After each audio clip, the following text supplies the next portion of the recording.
কি রে মনা, পড়া হয়েছে? হ্যাঁ হ্যাঁ বলেছি। তা বল, বায়ুর চাপ কাকে বলে?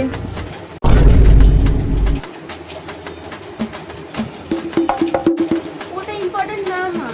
তা কোনটা ইম্পর্টেন্ট বল দেখি শুনি। ওই তো ওই পেজে দেখো যে পৃথিবীর ছবিটা আছে না, ওই ওখান থেকে ইম্পর্টেন্ট।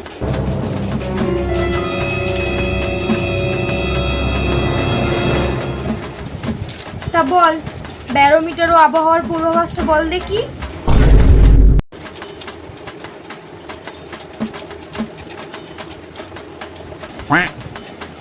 কি হলো, মাথা চুলকাচ্ছিস কেন?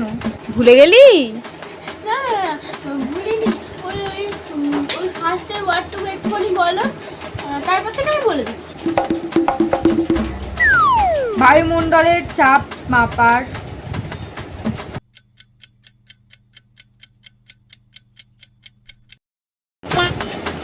কি হলো, মাথা চুলকাচ্ছিস কেন? ভুলে গেলি? না না না, ভুলিনি। ওই ওই ফার্স্টের লাইন বললাম না, তারপর থেকে আমি সব বলে দেবো, সব বলে দেবো। একটুখানি ফার্স্টের, শুধু ওই ফার্স্টের লাইনটা একটুখানি বলে দাও। যদি আমি বলে দিই তাহলে পরীক্ষার হলে গিয়ে কি করবি? পরীক্ষার হলে স্যারদেরকে জিজ্ঞাসা করবি? হ্যাঁ জিজ্ঞাসা করবি, হ্যাঁ।